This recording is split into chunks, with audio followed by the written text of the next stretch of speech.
Hello students, अब हम लोग जो आज बात करेंगे वो डिग्री ऑफ डिसोसिएशन के बारे में बात करेंगे। डिग्री ऑफ डिसोसिएशन, ठीक है ना। वो डिग्री ऑफ डिसोसिएशन कैसे क्या करना है, इस पे पहले सबसे पहले चर्चा करते हैं। जब हम लोग जैसे मान लो कोई रिएक्शन लिख दिए PCl5, इसको डिसोसिएट कर दिया आपने, तो क्या बन गया PCl3 + Cl2। जब इक्विलिब्रियम के बारे में बात करेंगे तो रिएक्शन कैसा होना चाहिए, बैलेंस। तो देखो रिएक्शन यहाँ पे बैलेंस है, और रिएक्शन कैसा है, बैलेंस है। डिग्री ऑफ डिसोसिएशन हमारा आज का जो टॉपिक है अल्फ़ा। अल्फ़ा का मतलब क्या होता है बाबू, degree of dissociation. Degree of dissociation शुरुआत में जब मान लो जब रिएक्शन शुरू हो रहा होगा तो टाइम क्या होगा बाबू, 0। इनिशियल टाइम क्या होगा, 0। तो आपका ए मान लो कितना मोल होगा, ये सपोज x मोल होगा, तो ये कितना मोल होगा, 0 मोल। ये भी क्या होगा, 0 मोल। अगर आप ये मानने के ऊपर है कि आप कितना मान रहे हो इसको, अगर 1 मोल मानोगे इसे तो ये कितना मानेंगे, 0 0। कुछ समय के बाद टाइम बराबर मान ले, तूने मान लिया क्या, टी टाइम के बाद सपोज आपने अगर माना था 1 मोल, कितना माना आपने, 1 मोल। तो सपोज यहाँ से x मोल निकल गया तो बचा हुआ मोल का संख्या कितना होगा, 1 - x। तो ये कितना मोल बनेगा, x। ये कितना बनेगा, x। जब डिग्री ऑफ डिसोसिएशन के बारे में चर्चा कर रहे हैं तो यानी कि डिसोसिएशन का मतलब क्या होता है, टूटना। PCl5 फास्फोरस पेंटाक्लोराइड टूट गया, किसमें, फास्फोरस ट्राइक्लोराइड और क्लोरीन में। इसका मॉलिक्यूलर वेट आप आसानी से निकाल सकते हो, निकल ही जाएगा, इसका भी निकल जाएगा, हाँ, और इसका भी निकाल लेंगे। अब देखो हड़बड़ाने से क्या होगा ना कि आपसे क्वेश्चन यहीं पे गलत हो जाएगा। एक फार्मूला होता है अल्फ़ा बराबर होता है क्या, capital D minus small D.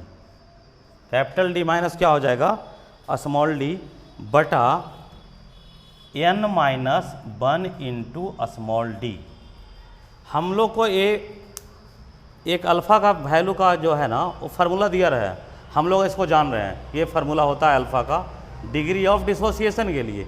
तो कैपिटल D क्या है, स्मॉल d क्या है, n क्या है, स्मॉल n क्या है, और ये स्मॉल d क्या है। तो ये स्मॉल d जो है वही है।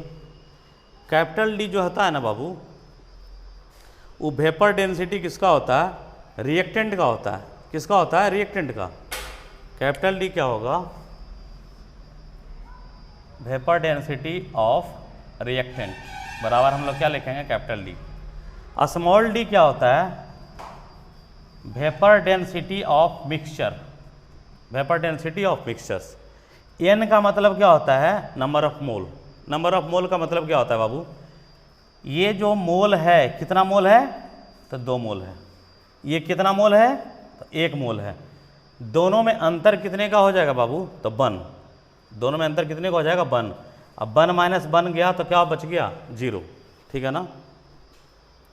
इसका जो डेंसिटी निकालेंगे, यानी इसका जो वेपर डेंसिटी निकालोगे तो किसका है, रिएक्टेंट का है। Capital D vapour density of reactant. PCl5 का वेपर डेंसिटी का फार्मूला होता है मॉलिक्यूलर वेट अपॉन 2, ये होता है। तो अगर डेंसिटी निकालना है ये PCl5 का, तो PCl5 का मॉलिक्यूलर वेट कितना होता है, बोलना जरा, 208.5। तो 208.5 बटा 2 माइनस ये डेंसिटी किसका है बाबू, तो ये पूरे मिक्सचर का है। सबका वेट जोड़ दो, इसका वेट जोड़ो, इसका वेट जोड़ो, इसका वेट जोड़ो, और क्या करेंगे, 2 से भागा दे देंगे। थोड़ा टाइम टेकिंग प्रोसेस है, मैं इसको कर नहीं रहा हूँ। इसको मैंने मान लिया, मान लो मैंने इसको मान लिया क्या, 22। क्या मान लिया, 22। टोटल मोल आपने निकाला था, उसका डिफरेंस 1 - 1 × D के जगह पे हमने क्या लिखा है ऊपर में, 22। इसको आप 22 कर सकते हैं, और जो वैल्यू आएगा बाबू वो आपका किसका वैल्यू आ जाएगा, डिग्री ऑफ डिसोसिएशन किसके लिए, PCl5 के लिए। ये किसके लिए आ जाएगा, 4 PCl5। जब डिग्री ऑफ डिसोसिएशन निकालना होगा तो सबसे पहले रिएक्शन को लिखिए, उसके बाद उसके मोल को लिखिए, आप मानिए x तो घटा देना है 1, आप मानिए 1 तो घटा देंगे x, और इसका फार्मूला लिख करके वैल्यू को पुट करो, आ जाएगा आंसर। इस तरीके से आप डिग्री ऑफ डिसोसिएशन निकाल सकते हैं। अब बाकी के लिए आप केडी फाउंडेशन में बने रहिए, अगले लेक्चर का ध्यान रखिए।